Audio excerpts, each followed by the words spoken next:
अस्सलाम वालेकुम स्टूडेंट्स, मेरा नाम है आसिफ अली और आप देख रहे हैं हमारा YouTube channel the Khan academy. तो स्टूडेंट्स, इससे पहले हमने न्यूटन्स के क्लास पढ़े, ठीक है।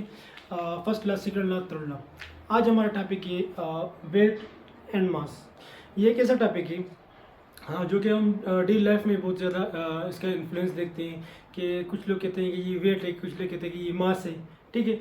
तो आज हम फिज़िक्स के लिहाज से, साइंस के लिहाज से इन दोनों क्वांटिटीज़ को डिफ्रेंशिएट करने की कोशिश करेंगे। तो स्टूडेंट्स, अगर आप लोग इस चैनल पे नए आए हैं तो काइंडली हमारा चैनल सब्सक्राइब कर दीजिएगा और बेल आइकन को भी प्रेस कर दीजिए ताकि हमारे नए आने वाली वीडियो की नोटिफिकेशन मिलती रहे। स्टूडेंट्स, हम अपने टॉपिक शुरू करेंगे। There is a difference between weight and mass. So students, what is weight? क्या है वेट और क्या है मास? तो हम वेट से ही शुरू करेंगे। सबसे पहले हम वेट की डिफिनीशन जो कि फिजिक्स की किताबों में अमूमन लिखी होती है उसको क्लासिफाई करेंगे, उसको देखेंगे, फिर हम मास पे जाएंगे। तो सबसे पहले weight. Weight is a force with the help of which a body is attracted by this earth toward its center। एक बात, वेट जो है हमारे पास वो क्या है? वो एक फोर्स है, ठीक है। ये एक ऐसा फोर्स है जो हर उस ऑब्जेक्ट पे लगता है जो फ्री फॉल में हो, फ्री फॉल कर रहा हो। फॉर एग्जांपल, कोई भी चीज़ इस अर्थ सरफेस से ऊपर हो, उस पर फोर्स लगता है। ज़मीन उस ऑब्जेक्ट को, उस चीज़ को अपने तरफ अट्रैक्ट करने की कोशिश करता है।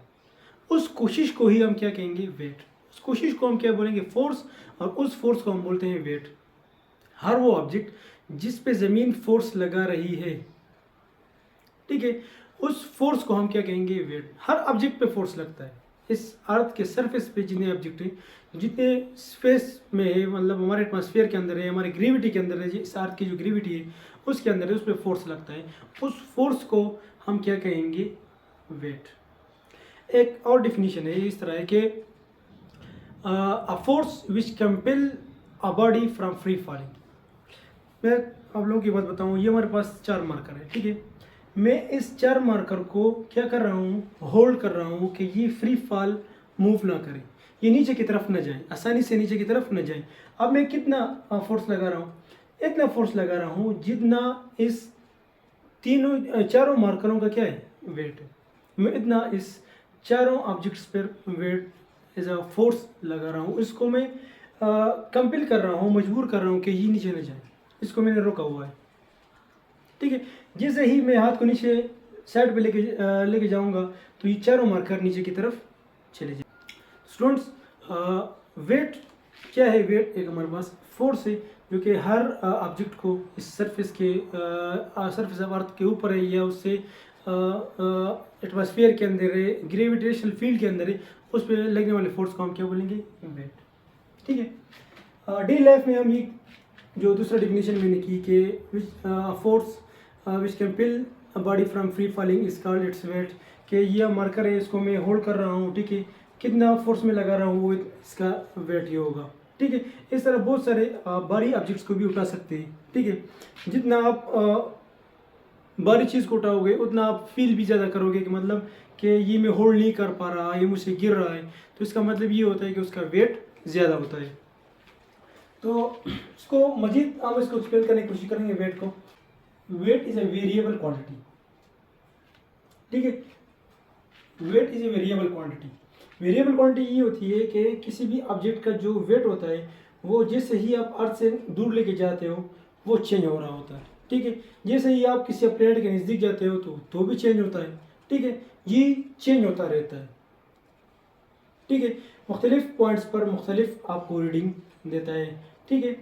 फिर हम कहते हैं weight is a vector quantity represented by W. Weight हमारे पास वेक्टर क्वांटिटी है।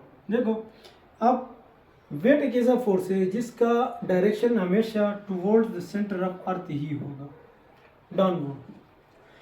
हमें ये पता है कि इसका डायरेक्शन डाउनवर्ड होगा, मतलब ये कि ये हमारे पास वेक्टर क्वांटिटी, क्योंकि वेट इसका जो मैग्नीट्यूड हो वो तो हमें पता है, ठीक है। और इसका डायरेक्शन ऑटोमेटिकली हमें पता चल गया कि ये एक ऐसा फोर्स है जो हर चीज़ को जो अर्थ है हमारे पास, वो हर चीज़ को अपनी तरफ खींच रहा है, अपनी तरफ, तरफ मतलब डायरेक्शन, ठीक है। तो इससे हमें ये पता चलता है कि वेट हमारे पास एक वेक्टर क्वांटिटी है जिसको हम W से रिप्रेजेंट करते हैं। और बात, weight is measured by spring balance. Weight को हम मेजर करते हैं स्प्रिंग बैलेंस से। आप लोगों ने देखा होगा आजकल बहुत सारे मार्केट्स के अंदर, मुख्तलिफ दुकानों के अंदर आप लोग देखोगे कि स्प्रिंग बैलेंस लगा होता है, उसके ऊपर वेट रखते हैं, ठीक है। डिजिटल बैलेंस हम भी इसको बोलते हैं। स्प्रिंग, इसके अंदर स्प्रिंग्स लगे होते हैं, उससे हम चीज़ की नाप तोल आसानी से कर सकते हैं। पहले जो उसको पाम बोलते थे, पाम के अंदर हम एक तरफ एग्जैक्ट मेजर्ड स्टोन रखते थे, दूसरी तरफ हम किसी भी चीज़ को मेजर करने की कोशिश करते थे, उसको रखते थे, वो हम बैलेंस करते थे। अब जो स्प्रिंग बैलेंस पे आजकल जो नए डिजिटल मेजर डिवाइस आए हैं, ठीक है, उसके ऊपर हम चीज़ रखते हैं, नीचे उसका डिजिट्स में हमें ये पता चलता है कि ये इतना ग्राम में, इतने किलोग्राम में, इतना उसका मास है। तो उससे हम इसको कैलकुलेट करते हैं स्प्रिंग बैलेंस से, ठीक है। और इसका जो SI यूनिट है वो हमारे पास है न्यूटन। फोर्स है, और हर फोर्स को हम एज ए न्यूटन क्या करेंगे, एक्सप्लेन करेंगे। इसका SI यूनिट हम न्यूटन ही लेंगे। जिससे भी फोर्स आप लोगों को दिखेगा उसको हम न्यूटन से ही रिप्रेजेंट करेंगे। इसका SI यूनिट हम न्यूटन ही लेंगे। तो स्टूडेंट्स, अब हम आएंगे मास के ऊपर। मास क्या होता है, ठीक है। आप लोग देख रहे हो कि a quantity of matter in a body is known as mass, के मैटर का जो मकदार होता है, क्वांटिटी होती है, उसको हम क्या बोलते हैं, mass. Quantity of matter in a body, एक बॉडी के अंदर मैटर की मादे की मकदार कितनी है, उसको जब हम कैलकुलेट करेंगे वो क्या कहलाएंगे, ये उसका मास है, ठीक है। Mass is constant quantity represented bye m। मास जो है वो कांस्टेंट क्वांटिटी है, इसको हम m से रिप्रेजेंट करते हैं, ठीक है। फिर मास जो है वो स्केलर क्वांटिटी है, मीन्स कि हमें मास का ये पता नहीं चलता कि मास किस डायरेक्शन में है। मास हर डायरेक्शन में हो सकता है, मास का कोई स्पेसिफिक डायरेक्शन नहीं होता, इसलिए हम इसको क्या कहते हैं कि ये हमारे पास एक स्केलर क्वांटिटी है। दूसरी बात, मास जो है, mass is measured by ordinary balance called beam balance. Mass को हम ऑर्डिनरी बैलेंस से मेजर करते हैं, बीम बैलेंस, जिसके ऊपर हम एक तरफ एग्जैक्ट क्या रखते हैं, स्टोन रखते हैं, इसके ऊपर लिखा होता है 1 kg, 2 kg, 5 kg, वो रखते हैं। दूसरी तरफ हम जिस चीज़ को भी मेजर करने, जो अननोन क्वांटिटी होती है, उसको हम रखते हैं, उसको हम बैलेंस करते हैं, ठीक है।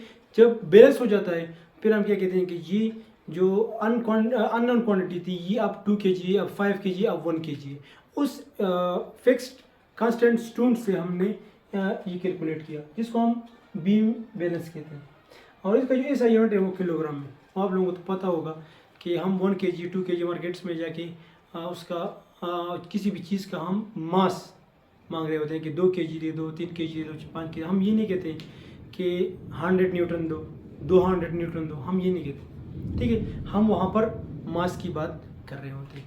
तो स्टूडेंट्स, इससे पहले यहाँ पर हमने बात की कि, ठीक है, तो स्टूडेंट्स आप लोगों को मास और वेट के अंदर डिफरेंस समझ में आया होगा कि वेट हमारे पास फोर्स है और मास हमारे पास एक ऑब्जेक्ट की, एक बॉडी की जो क्वांटिटी ऑफ मैटर होता है, उसको हम मास बोलते हैं। और वेट को हम किसी भी ऑब्जेक्ट पर लगने वाले फोर्स, जो कि उसको कंपेल कर सके, मजबूर कर सके कि वो ज़मीन की तरफ न जाए, उस फोर्स को हम क्या बोलते हैं, वेट।